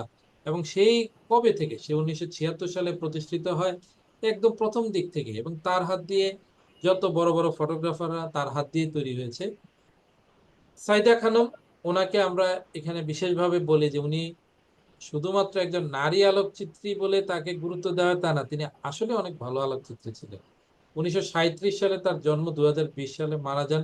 এই সাইদা খানম কিন্তু প্রেস ফটোগ্রাফি করতেন, এবং তার তোলা মুক্তিযুদ্ধের প্রশিক্ষণের ছবি, বিভিন্ন ছবি আমরা দেখতে পাই। এবং তিনি খুব সিরিয়াস ছিলেন এবং জীবনে বিয়ে করেননি শুধু ফটোগ্রাফির জন্য। এটা খুব মানে ওনার মতন আর কয়েকজন আছেন আমাদের, মানে সংসারে করেনি, তাদেরকে জিজ্ঞেস করলে ওরা বলতো যে না আমরা মানে এটা ছবির পিছনে আমাদের জীবন, মানে এটা দিয়ে তো আমাদের চলে যাচ্ছে। তো সাইদা খানম আমাদের অত্যন্ত গুণী আলোকচিত্রী, তিনিও অনেক ভালো ভালো ছবি দিয়েছেন, এখানে মাত্র একটা ছবি আমরা দিয়েছি। আমানুল হক, উনিও একই রকম সাইদা খানমের মতন, উনিও জীবনে বিয়ে শাদী করেননি এবং পুরো ছবির জন্য জীবন দিয়েছেন। আমানুল হকের ছবি আসলে মূলত কালার ছবি, ওনার অনেক সুন্দর। যেহেতু এটা একটু পুরনো ছবি দেখাচ্ছি, তো একটা ব্ল্যাক এন্ড হোয়াইট ছবি দিয়ে দেখাচ্ছি, কিন্তু ওনার কালার ছবিগুলো অসাধারণ ছবি। বাংলাদেশের বিউটিফুল বাংলাদেশ বা পিক্টোরিয়াল ছবির ক্ষেত্রে সর্বপ্রথম যার নাম আসে তিনি আমানুল হক। আর আমানুল হকের আরেকটা পরিচয় হচ্ছে যে আমানুল হক হচ্ছেন বাংলাদেশের, এবং সাইদা খানম, এই দুজন বাংলাদেশের দুজন বিখ্যাত ফটোগ্রাফার, এবং যারা কলকাতায় মানে বরেণ্য চলচ্চিত্রকার সত্যজিৎ রায়ের সঙ্গে অসম্ভব ভালো সম্পর্ক ছিল। এবং আমানুল হক তো মানে সত্যজিৎ রায়ের অনেক ছবির পিছনে কাজ করেছেন। সত্যজিতের যখনই আমরা আমানুল হকের ছবি সার্চ দেই, দেখি যে এই সত্যজিতের এই উত্তম কুমারের নায়ক ছবি কিংবা আরো অনেক ছবির স্টিল ছবি উনি করেছেন, পাশে থেকেছেন। এবং ব্যক্তিগত সত্যজিতের ব্যক্তিগত ছবি, মানে আমানুল হক সত্যজিতের সাথে একেবারেই আষ্টে পৃষ্ঠে লেগে থাকা মানুষ। আর সাইদা খানম কিছু ছবি তুলেছেন, এবং সাইদা খানমের সাথে সত্যজিতের ভালো সম্পর্ক ছিল। ওনারা দুজনেই কিন্তু সত্যজিৎ রায়ের সংস্পর্শ পেয়েছেন, এবং আমাদের এখানে ওনাদেরকে আলাদা করে যখন জীবিত ছিলেন তখন কিছুদিন পর পরে ওনাদের ইন্টারভিউ নেওয়া হতো যে সত্যজিৎ সম্পর্কে আপনারা কিছু আমাদের অভিজ্ঞতা শেয়ার করেন। তো তারা দুজনেই কিন্তু সত্যজিতের কথা বলে গেছেন। আনোয়ার হোসেন, তিনি আমাদের এই যাদের কথা বলেছি তাদের মধ্যে সবচেয়ে সফল, প্রতিষ্ঠিত, বিশ্বব্যাপী যার খ্যাতি বলা হয় তিনি আনোয়ার হোসেন। এবং তিনি বাংলাদেশের দ্বৈত নাগরিক ছিলেন, ফ্রান্সের নাগরিকও ছিলেন, বাংলাদেশেরও ছিলেন। এবং আনোয়ার হোসেনের ছবি বলতে গেলে আধুনিক আলোকচিত্র যদি বাংলাদেশে কারোর নাম বলতে হয় তো আনোয়ার হোসেন। ফর্মের ব্যবহার, কম্পোজিশনে এত মানে মেধার স্বাক্ষর, উনি ছিলেন একজন আর্কিটেক্ট, ইঞ্জিনিয়ারিং পড়াশোনা করা একজন লোক, কিন্তু ফটোগ্রাফিতে তার অনেক অনেক অবদান। এবং আনোয়ার হোসেন এই ফটোগ্রাফির বাইরেও তিনি সিনেমাটোগ্রাফি করতেন। বিশেষ করে বাংলাদেশের অনেকগুলো ভালো ভালো সিনেমা আনোয়ার হোসেনের হাত দিয়ে বেরিয়েছে। যেমন তানভীর মোকাম্মেলের সমস্ত ছবি তুমি থাকতেন, চিত্রা নদীর পাড়ে কিংবা লালন ছবি, যেখানে যে আনোয়ার হোসেন। এবং আনোয়ার হোসেন আমাদের সাথেও কিন্তু ফেসবুকে কথা বলতেন মাঝে মাঝে, আমি কখনো ওনাকে সামনাসামনি দেখিনি। কিন্তু আনোয়ার হোসেন খুবই মিশুক লোক ছিলেন, এবং আনোয়ার হোসেন হঠাৎ করে মারা যান 2018 সালে, এবং একটা ঢাকা একটি হোটেলে তিনি মৃত্যুবরণ করেন। উনি আসলে কিভাবে মারা গেছেন সেটা নিয়েও অনেক রহস্য। বলা হয় থাকে আনোয়ার হোসেনের যখন ঢাকায় আসেন তিনি, তার সাথে 2-3টা হার্ড ডিস্ক ছিল যেখানে তার সমস্ত ছবি ছিল। তো হার্ড ডিস্ক গুলো নাকি নিয়ে নেবার জন্য অনেকে হয়তো বা ওনাকে খুন করতে পারেন এইটাও বলেন। এবং কারণ ওনার মৃত্যুর পরে ওনার হার্ড ডিস্ক গুলো খুঁজে পাওয়া যাচ্ছে না, যে কটা ছিল তার মধ্যে বেশ কিছু হার্ড ডিস্ক মিসিং। তো আনোয়ার হোসেন আরেক রহস্যময় মানে মৃত্যু তার। তো আনোয়ার হোসেন হয়তো স্বাভাবিকভাবে আরো কিছুদিন বেঁচে থাকতেন, এবং অন্তত আজকের সময় থাকলে আনোয়ার হোসেনকে আমরা বাংলাদেশের মানে টপ ফটোগ্রাফার, এবং উনি আমাদের এখানে এআরপিএস মানে রয়্যাল ফটোগ্রাফিক সোসাইটি, যেটা আমাদের আশিসদা করেছেন, এই আনোয়ার হোসেনও কিন্তু এআরপিএস করেছেন, এবং তিনি তার বই দিয়ে করেছেন। মানে কোনো ওয়ার্ক জমা দেননি তিনি, পুরো একটা বই মানে 15টা 20টা ছবি না, আস্ত একটি বই জমা দিয়ে দিয়েছেন। তার উপর ভিত্তি করে রয়্যাল ফটোগ্রাফিক সোসাইটি ওনাকে ডিস্টিংশন। তো এই মানে বাংলাদেশের আলোকচিত্রীদের এরকম বিখ্যাত আলোকচিত্রীদের আমি ছবি যদি দেখাই, অনেক বড় একটা স্লাইড হবে। তো আমাকে কোথাও না কোথাও আমি আরো অনেকের নাম আনতে পারতাম, যেমন রশিদ তালুকদার, আমাদের ফটো জার্নালিজমে যাকে খুব গুরুত্ব দেওয়া হয়, তার ছবি আমি তাকে নিয়ে একটা স্লাইড করতে পারি, তো সেটা আজকে এখানে দেখাইনি। তেমনি আমাদের বর্তমানে যারা জীবিত তাদেরকে নিয়েও আমরা দেখাইনি, কারণ জীবিত মানুষদেরকে নিয়ে কথা বলে একটা সমস্যা বেশি হয়, অন্য অনেকে শত্রুপক্ষ থাকে বলে মুখকে বড় করেছে কেন। তো যার নাম আমি এখানে না আনলেও বলি, আমরা শহীদুল আলম ডক্টর, উনি অনেক বড় একজন ফটোগ্রাফার সংগঠক বাংলাদেশের ছবি মেলা, দৃক, পিকচার লাইব্রেরি। শহীদুল আলম ওনাকে, উনি আমাদের বর্তমান বাংলাদেশের সবচেয়ে গুরুত্বপূর্ণ একজন আলোকচিত্রী। তো এই হচ্ছে আমাদের আনোয়ার হোসেন পর্যন্ত আমি বাংলাদেশকে আসলাম। তো এখন আমরা হিস্ট্রি পড়লাম। আসলে হিস্ট্রি থেকে আমরা কিছু ফটোগ্রাফারকে যদি বেছে নেই যারা আমাদেরকে অনেক বেশি মানব সভ্যতাকে, বিশেষ করে আমাদের যারা আমরা আর্ট ফটোগ্রাফি করি তাদের জন্য যে ফটোগ্রাফারদের নাম এবং যে ফটোগ্রাফারদের কাজ দেখা উচিত বলে মনে করি, তাদের মধ্যে আমি একটা একটা ছবি মাত্র দেখেছি, অল্প কয়েকজন। বলতে গেলে আমি শত শত ফটোগ্রাফার থেকে বা আমারও জানার ঘাটতি আছে, আমি সবাইকে নাও চিনতে পারি যারা আমার পরিচিত মধ্যে পড়ে গেছে, কিন্তু ওরা আসলে রিনাউন্ড। হ্যান্সেল অ্যাডামস উনি একজন মানে বিখ্যাত ল্যান্ডস্কেপ ফটোগ্রাফার, এবং এই ছবিটা দেখে আর বোঝার বাকি থাকে না যে ল্যান্ডস্কেপ কি জিনিস, এবং ল্যান্ডস্কেপের মানে প্রবক্তা বা ল্যান্ডস্কেপের ক্ষেত্রে তাকে এত বেশি গুরুত্ব দেওয়া হয়। হ্যান্সেল অ্যাডামস অনেক গুরুত্বপূর্ণ একজন ফটোগ্রাফার। আপনারা কারো যদি ল্যান্ডস্কেপ করতে ইচ্ছে হয়, হ্যান্সেল অ্যাডামসকে আপনারা ফলো করতে পারেন, এবং ওনার প্রচুর ভিডিও, ওনাকে নিয়ে ডকুমেন্টারি আমরা অনলাইনে পাবেন, ওনার কাজ দেখতে পারবেন।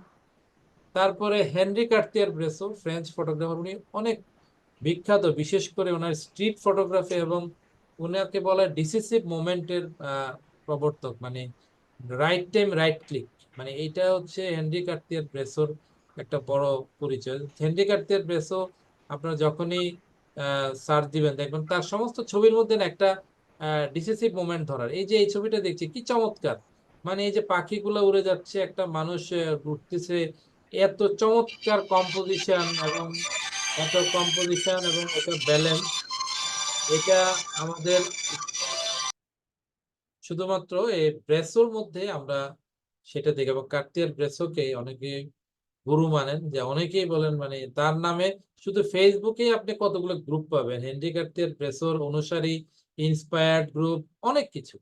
তো হেনরি কার্তিয়ার ব্রেসোকে আপনারা ফলো করেন। আমরা চেষ্টা করি বিশেষ করে আমাদের এখানে বাংলাদেশে আমরা ঠিক সাজিয়ে গুছিয়ে আর্ট ফটোগ্রাফি আমরা খুব কম করি। আমরা আসলে ডিসিসিভ মোমেন্ট ধরার জন্য খুব চেষ্টা করি, বাংলাদেশে এই প্র্যাকটিসটা খুব হয়।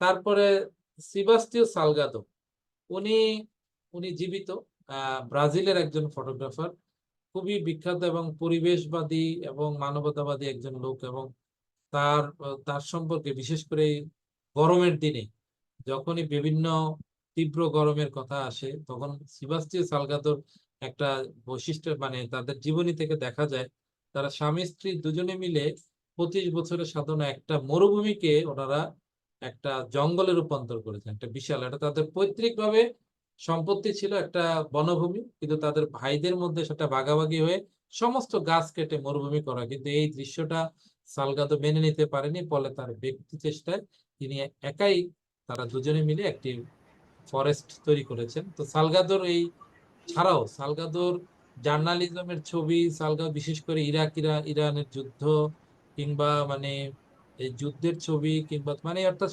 জার্নালিস্টিক ছবি বলেন, এটা হচ্ছে তার অ্যামাজন নিয়ে একটি বই আছে, অ্যামাজনের ভিতর থেকে ছবিগুলো নেওয়া। মানে সালগাদো বর্তমান সময়ে বেঁচে থাকা একজন আইকনিক ফটোগ্রাফ। যেমন ভারতে রঘু রায়কে আমরা খুব আহ গুরুত্ব দিই, বাংলাদেশে রঘু রায় বর্তমানে রঘু রায় একটা এক্সিবিশন চলছে। তো রঘু রায় যেরকম, সালগাদোরা একই সময় মানে একই মাপের ফটোগ্রাফার। তো স্টিভ ম্যাককেরি খুবই জনপ্রিয় ফটোগ্রাফার, এবং উনিও কিন্তু জীবিত আছেন, এবং বেশ ভালো ছবি তুলেন। এখনো তার ছবি দেখে মানুষ, ফেসবুকের ভাইরাল ছবি মানে হচ্ছে স্টিভ ম্যাককেরি। মানে আজকের যুগের এত এত ফটোগ্রাফার, এত এত ডিভাইসের ভিড়ে স্টিভ ম্যাককেরিকে কেউ মানে ধরতে পারে না। স্টিভ ম্যাককেরি কি অসাধারণ তার ছবি! ডান দিকের ছবিটা দেখেন, যে তাজমহলের সামনে একটি মানে লোকোমোটিভ, একটি গাড়ি, মানে ট্রেন, এত সুন্দর ছবি, মানে মনে হয় যে আমি যদি কখনো সুযোগ পেতাম এরকম একটা ছবি তুলতে, এই মোমেন্ট, এই ধরনের একটা মানে ট্রাভেল ইমেজ, এটা আসলে কেউ আর বাঁ দিকের ছবি, তো এটা ফেমাস একটি পোর্ট্রেট, এবং এটা আফগান একটি নারীর ছবি, এবং তাকে পরে উদ্ধার করা হয়, উদ্ধার বলতে তাকে খুঁজে পাওয়া হয়। এখনো আফগানে এই মহিলাটি আছেন, বয়স হয়েছে তার। কিন্তু এই ছবিটা মানে একটা সিম্পল পোর্ট্রেটের মধ্যে অনেক কিছু। কারণ একটা এই মেয়েটির ছেঁড়া বস্ত্র, এবং তার এই যে চোখের চাহনি, এবং তার যে অসহায়ত্ব, তার যে মলিনতা, এটা পুরো আফগানিস্তানের তালেবানের আমলকে কিন্তু প্রতিনিধিত্ব করে একটা ছবি। তবে হাস্যকর ব্যাপার কি, মানে এই মেয়েটি তো মানে তার প্রাকৃতিক বা জেনেটিক্যালি সে হচ্ছে আফগান, তো তার চোখগুলো তো এরকমই হবে, সে এরকম আফগান বলে তো তার চেহারাটা এরকম। বা স্টিভ ম্যাককেরির চোখগুলো তো তার নিজের দেশের মানুষের এখন বাংলাদেশে এক শ্রেণীর লোক আমি দেখি, মানে ব্যাগের মধ্যে কন্টাক্ট লেন্স নিয়ে ঘুরে বেড়ায়। তো গিয়ে গিয়ে বিভিন্ন জায়গায় এই বাচ্চা মেয়েদেরকে এরকম লাল কাপড় পরাইয়া তার চোখের মধ্যে কন্টাক্ট লেন্স লাগিয়ে দিয়ে ঠিক স্টিভ ম্যাককেরির মতো ছবি তোলে। কি যে মানে অদ্ভুত ব্যাপার! তারা গুণী লোক, জ্ঞানী লোক, ফটোগ্রাফির প্রচুর অ্যাওয়ার্ড পুরস্কার আসে, মানে এত কপি যে হতে পারে, মানে কপির চূড়ান্ত কপি যাকে বলে। তো স্টিভ ম্যাককেরি আসলে অত্যন্ত, আপনারা স্টিভ ম্যাককেরির ছবি দেখার জন্য ওই একই ফেসবুকে ঘাটলেই শুধু পাবেন, ইন্টারনেটও যেতে হবে না। বিশাল জায়গায় স্টিভ ম্যাককেরি লিখলে অসংখ্য ছবি। তো আমার লাস্ট যেটা বক্তব্য, you don't take a photograph, you make it. Ansel Adams বলেছেন যে আপনি শুধু ছবি ক্লিক করবেন না, আপনি ছবিটা তৈরি করবেন। আপনি ছবি ঘরে বসে বানাবেন এরকম নয়, আপনি মাথায় আগে গাঁথবেন যে আমি ছবিটা আসলে কি তুলতে চাই, সেটা তো সেই অনুযায়ী আপনি ছবিটাকে মানুষের সামনে দেখাবেন, এবং এটাই হচ্ছে আপনার শৈল্পিক সত্তা। তো এই হচ্ছে আমার প্রেজেন্টেশন। আমার যেহেতু গুরু আশিস দা আছেন, এবং আপনারা আপনাদের যত প্রশ্ন প্রশ্ন থাকবে আশিস দাকে বলবেন। আশিস দা। হ্যাঁ, ভারী সুন্দর প্রেজেন্টেশন রাসেল বানিয়েছো তুমি। আহ, রাসেল ভাই, মৌসুমী সিরাজ একটু বলি। আমি এ বলুন। পর্যন্ত তিনটে বেসিক কোর্স করেছি এ পর্যন্ত, হ্যাঁ। আর তারপরও আমি আপনার এই প্রেজেন্টেশনটা আজকে এত মনোযোগ দিয়ে শুনলাম, আমি সত্যি মুগ্ধ ভাই। আমরা নতুন একজন টিচার পেতে যাচ্ছি, বাংলাদেশ একটা দারুণ একটা টিচার পেতে যাচ্ছে। এই জন্য চিত্রচিন্তার একজন আজীবন সদস্য হিসেবে আমি গর্ব অনুভব করছি, এবং আমার অনেক ভালো লাগতেছে। আপনার প্রেজেন্টেশনের যদি কোনো সফট কপি থাকে হ্যাঁ, এটা আমাকে তো একটু রেকর্ড পাঠিয়ে হচ্ছে, দিন। রেকর্ড হচ্ছে, আর রেকর্ড। রেকর্ড তো শুনতে হয় অনেক সময়। আপনি তো নিশ্চয়ই এটা লিখেছেন কোথাও না কোথাও, হ্যাঁ, সফট হ্যাঁ। কপি আছে লিখিত আকারে। আমাকে একটু কষ্ট করে দিয়েন ভাই, আমি একদম মুগ্ধ হয়েছি। সালাম আলাইকুম রাসেল ভাই, এত বলুন। সুন্দর বলছেন, এক নিঃশ্বাসে শুনছি। এটার যদি মানে এত তো মনে রাখা যাবে না ভাইয়া, যদি মানে দিতেন আমাদেরকে লেখা কোনো কিছু, তাহলে কিন্তু ভালো হইতো। মানে এত সুন্দর, মানে এই জিনিসগুলো যদি আমরা মানুষ তো কিছুই জানে না, আমিও তো জানতাম না, আজকে ফার্স্ট জানলাম, এবং খুবই অভিভূত ভাই। না, ধন্যবাদ। আসলে আপনাদের মানে অনুপ্রেরণাটাই বিষয়। মানে আশিস দা, আপনার কি মনে পড়ে যে আপনার সাথে আমার প্রথম যখন সাক্ষাৎ হয়, মানে অনলাইনে আর কি, তো বলেছিলাম আসলে আমার খুব ইচ্ছা যে ফটোগ্রাফি টিচার হওয়া। তো আমি তো হুট করে হতে পারবো না, এর জন্য আগে আপনাকে কাছ থেকে শিখবো। তো আমার মনে হয় আমি শিখাটা কিছুটা হলো পেরেছি। তুমি ঠিক পথেই আছো, সঠিক পথেই আছো। আজকের প্রেজেন্টেশনটা এত সুন্দর হয়েছে, যারা শিক্ষার্থী তারা স্বতঃস্ফূর্তভাবেই তাদের মতামত মন্তব্য দিচ্ছে, এটাই প্রমাণ করে। ভারী সুন্দর প্রেজেন্টেশন হয়েছে। মোটামুটি কাভারেজটা দেখছিলাম, কাভারেজটাও খুব ভালো হয়েছে। শেষ হতে হতে একদম নিজের ঘরের কিছু ফটোগ্রাফারেরও পরিচিতি তুলে আনা, এটা খুব দরকার।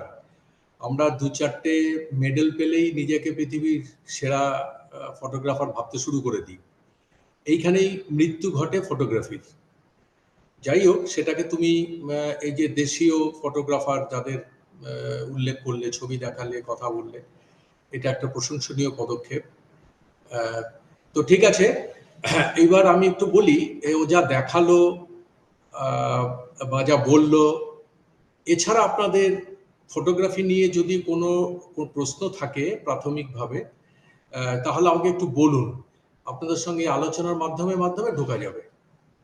আচ্ছা, আমি একটা জিনিস একটু বলি। আমি প্রেজেন্টেশনে কিছু জিনিস আনি না ইচ্ছে করে, যেমন ধরেন বিভিন্ন রকমের ক্যামেরার কতগুলো আপনার যে বিবর্তন হয়েছে, large format camera, medium format, 35 millimetre camera, এগুলো কেন? কারণ এটা আমাদের ঠিক নেক্সট ক্লাস, আগামী পরশুদিন দাউদ করিম ডেভিড ভাই যে ক্লাসটা নেবেন, ওনার কাজ কিন্তু ওগুলো দেখা, এবং ওনার সংগ্রহে প্রায় 150 ক্যামেরা আছে। উনি নিজে হাতে আপনাদের ক্যামেরাগুলো দেখাবেন কোনটা কি ধরনের ক্যামেরা, এবং সেই ক্ষেত্রে আমি ওনার প্রশ্নের জন্য আমি কিন্তু ওইটা নেই। আমি চাইলে কিন্তু ইতিহাসের মধ্যে ক্যামেরা অংশটাকেও বড় করে দেখাতে পারতাম, সেটা আমি ইচ্ছে করেই বাদ দিয়েছি। তো আপনাদের বাকি যেই ঘাটতিগুলো যদি থাকে, সেটা আশা করি শনিবারের ক্লাসে কিন্তু হয়ে যাবে। হ্যাঁ, বলুন আশিস দা। হ্যাঁ, আমি সবাইকেই বলছি, যার যা কনফিউশন আজকে পড়ানো, যা বলা হয়েছে তার তার মধ্যে, তার বাইরে আগে থেকেই, আগে আমি একটু মানে সমস্যাগুলো একটু শুনতে চাই। আপনাদের কার কি ফটোগ্রাফি নিয়ে সমস্যা একটু বলেন, প্রত্যেকেই বলুন।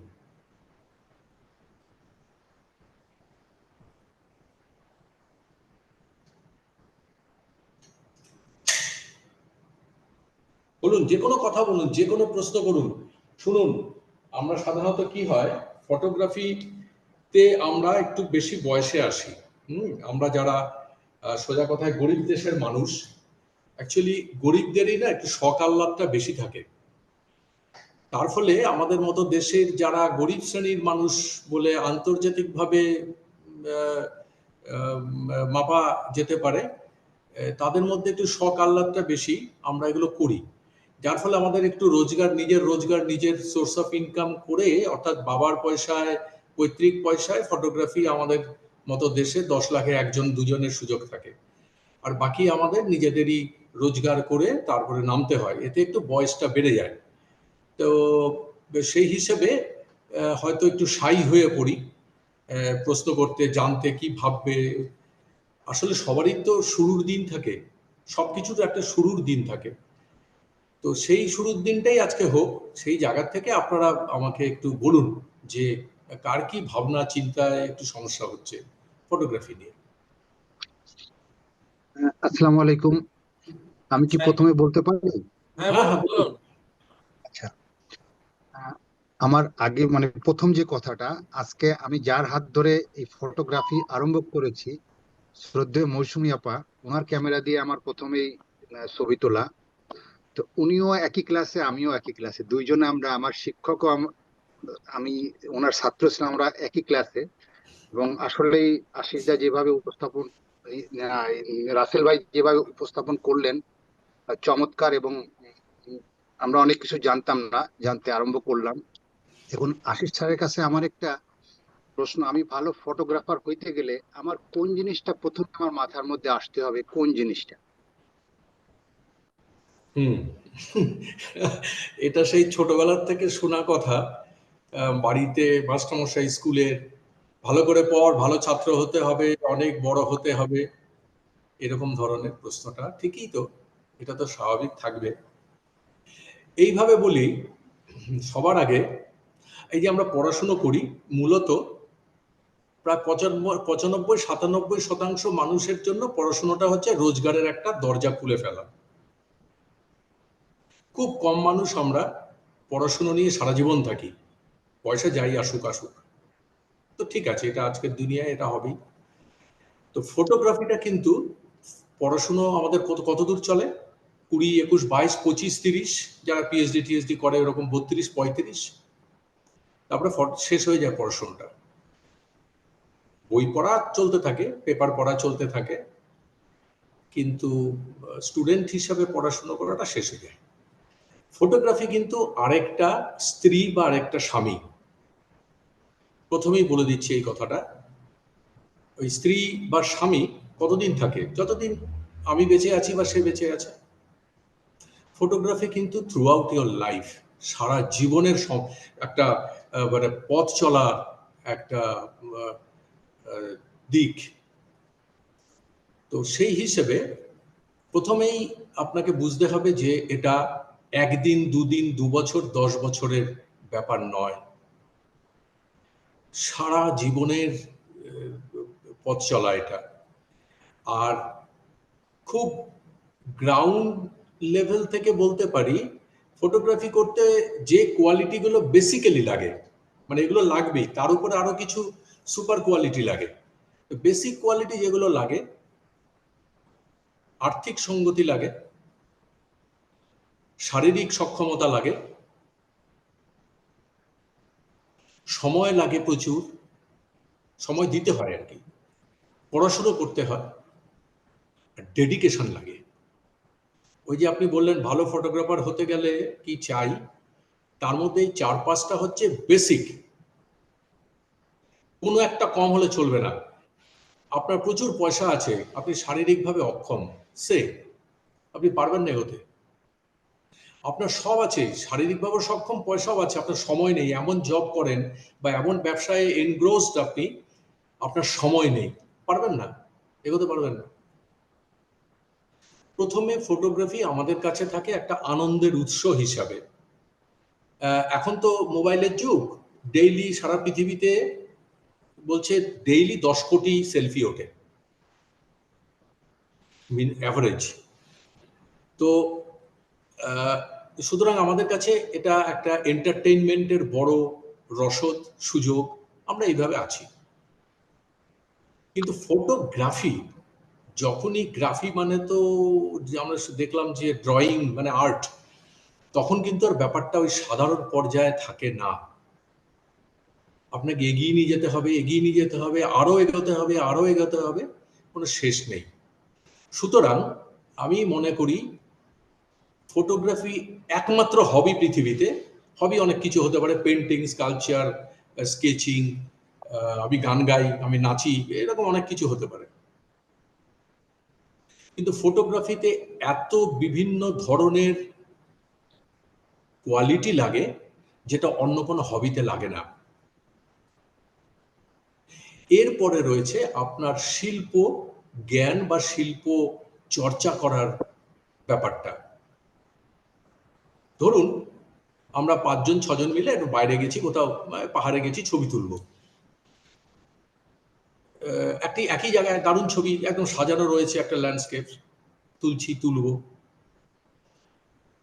5 জন একই সঙ্গে তুলছে, কিন্তু গায়ে গায়ে লাগিয়ে নয়, কেউ 20 হাত এগিয়ে, কেউ 20 হাত নিচে, 20 হাত পিছিয়ে, 20 হাত ওপরে, মানে পাহাড় বলেই ওপর নিচের সুবিধাটা পাওয়া যায়। সবকটা ছবি কি একই রকম হবে? হবে না। তাহলে 5টা ছবির মধ্যে তুলনা করলে দেখা যাবে একটা সবচাইতে ভালো হয়েছে, তারপরে আরেকটাকে র্যাঙ্কিং করা যায়, তারপরে 3 নম্বর 4 নম্বর করা যায়। এটা হতে পারে নোয়িংফুলি হলো, যারটা সবচাইতে ভালো হয়েছে সেটা জেনে শুনে করেছে, বা 5 জন 5 জায়গায় থাকার ফলে যেটা বেস্ট ভিউইং পয়েন্ট, সেখান থেকে যে তুলেছে তারটাই সবচাইতে ভালো হয়েছে। তো ফটোগ্রাফির যে বেসিক কোশ্চেনটা, ধরুন বেসিক এই শারীরিক সক্ষমতা, একটা অ্যাভারেজ পয়সা আমাদের সবার আছে, তবেই তো আমরা ক্যামেরা কিনি, ক্যামেরার নামে আসি, ক্যামেরার জগতে আসি। এর সাথে সাথে চলে আপনার ডেডিকেশন, লাগে ডেডিকেশন, লাগে আপনার প্রচুর চিন্তা ভাবনা করা, আর লাগে আপনার শিল্প নিয়ে চর্চা আর শিক্ষা। তো এই মোটামুটিভাবে ভালো ফটোগ্রাফার হতে গেলে, আর আমরা ইউজুয়ালি প্রচলিতভাবে ফটোগ্রাফার, আমি ফটোগ্রাফি করি, এই কথাটা একটু প্রতিবাদের দাবি রাখে। ক্যামেরা থাকলে ফটোগ্রাফার হওয়া যায় না, ক্যামেরা শাটার ক্লিক করলেই ফটোগ্রাফি হলো না। আপনি জেনে বুঝে যে ছবিটা করবেন, বুঝে, সেটা ফটোগ্রাফি। আর যেটা সবাই করছে, আমিও দাঁড়িয়ে পড়লাম, ভিড়ে মারলাম, সেটা ফটোগ্রাফি নয়। সুতরাং ফটোগ্রাফার হতে গেলে, ফটোগ্রাফি করতে গেলে আপনাকে একটু স্পেশালাইজড হতে হবে। মোটামুটি এই। এবার আর বলুন আরো কিছু। আপনাকে ধন্যবাদ। হ্যাঁ, আচ্ছা, আমাদের এই যেহেতু আজকে ইতিহাস বিষয়ক ক্লাস, তো একটু চেষ্টা করি আমরা ক্যামেরা বিষয়ক বা ইতিহাস বিষয়ক কোনো কিছু জানার থাকলে আপনাদের যদি কোনো প্রশ্ন থাকে। হ্যাঁ, কারো কোনো প্রশ্ন আছে? আমাদের আরো অনেক প্রত্যেকটা ক্লাসেই কথা বলার সুযোগ থাকবে। আচ্ছা, তাহলে আমরা একটু কথা শুনি এক এক করে। মৌসুমী আপা তো বললো। ফাতেমা, কিবরিয়া, লাবণ্য, আপনার কোনো প্রশ্ন আছে? আসমা সুরভি, আপনি কিছু বললেন না, নতুন আসছেন আজকে। ভাইয়া আমি যে বিষয়টা বলতে চাচ্ছিলাম হ্যাঁ, সেটা একটু হচ্ছে বলুন বলুন। যেহেতু রেকর্ডের অপশন আছে, হ্যাঁ, আপনারা রেকর্ড করছেন, হ্যাঁ, তো রেকর্ডেড পোর্শনটা কি আমরা পেয়ে যাব সবাই, হ্যাঁ, হ্যাঁ, নাকি আমি এটা তো প্রথম ক্লাসে রেকর্ডিং দিয়ে দিয়েছি গ্রুপে। আপনারা একটু দেখো, ওখানে আচ্ছা ক্লিক করলে পেয়ে যাবেন। আচ্ছা, ঠিক আছে, ওটাতে আমি যাইনি, ঠিক আছে, ক্লাস শেষে তাহলে দেখে ওকে। নেব। ওকে হ্যাঁ, ভাইয়া, ঠিক আছে, থ্যাংক ইউ। আসমা সুরভি, আপনি কিছু বলবেন? আমি বললাম, আসমা সুরভি ও বললাম, আচ্ছা, আপনি ঠিক আছে। বলেছেন না? ফাতেমা, কিবরিয়া, ভাইয়া এখন আপাতত কিছু আচ্ছা, জিজ্ঞাসা ওকে করার নেই। ওকে ওকে। তারপরে মাসুদ ভাই, সৈয়দ মাসুদ আল হাসান। মাসুদ ভাই আছেন কি? তাহলে মারুফ ভাই, মারুফা আহমেদ, কুড়িগ্রাম, অনেক দূর জি থেকে। ভাই, শুনতে পাচ্ছি। হ্যাঁ, আপনার কোনো কিছু আছে জিজ্ঞাসা? না, না। আচ্ছা, তারপরে মনসুর ভাই। আসসালামু আলাইকুম। না, আমার কোনো কিছু জিজ্ঞাসা করার নাই, শুনতেছি। সবাইকে ধন্যবাদ। আচ্ছা, তাহলে আমি শেষ যাচ্ছি। আমাদের পশ্চিমবঙ্গ থেকে যুক্ত হওয়া সুরজিৎ মজুমদার, বলুন।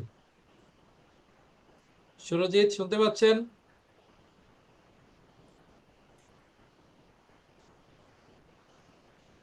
সুরজিৎ, শুনতে পাচ্ছেন?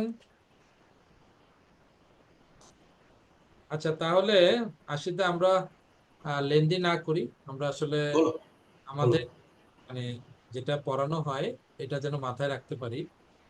তাহলে আমরা পরবর্তী ক্লাসের জন্য আমাদের যে বিষয়গুলো থাকবে, ডিজিটাল ইমেজিং সিস্টেম, যেটা খুবই জটিল একটা বিষয়, সেটা ডেভিড ভাই আপনাদেরকে খুব ক্লিয়ার বুঝিয়ে দেবে। তো সেটার জন্য আমরা প্রস্তুতি নিই। এরপরে আমরা কিন্তু আশিদার ক্লাসে চলে যাবো, এক্সপোজার ক্লাস চলে আসবে, এরপরে লাইটের ক্লাস আসবে, এটা আমি নেব। এরপরে আমাদের ক্লাস আসবে কম্পোজিশন, সেটা আমাদের শফি ভাই, যিনি নতুন আমাদের প্যানেলে যুক্ত হয়েছেন। তো আজকের মতো তাহলে বিদায় নিচ্ছি। আপনারা ভিডিওটা একটু মন দিয়ে দেখবেন আশা করি, তারপরে কোনো প্রশ্ন থাকলে আগামী ক্লাসে রিপিট করতে পারবেন। হ্যাঁ, একটু লিখে রাখবেন, মানে ভিডিওটাও দেখবেন। পরবর্তীকালে অনেক প্রশ্ন মাথায় আসবে, সেগুলি একটু লিখে রাখবেন, পরের ক্লাসে আবার জিজ্ঞেস করে নেবেন। তাহলে থ্যাংক ইউ ভাই, খোদা বিদায় হাফেজ। নিচ্ছি, সোফিয়া আপা, বিদায় নিচ্ছি। আসসালামু আলাইকুম। ঠিক আছে, আসসালামু আলাইকুম। শুভরাত্রি। শুভরাত্রি সবাইকে। শুভরাত্রি।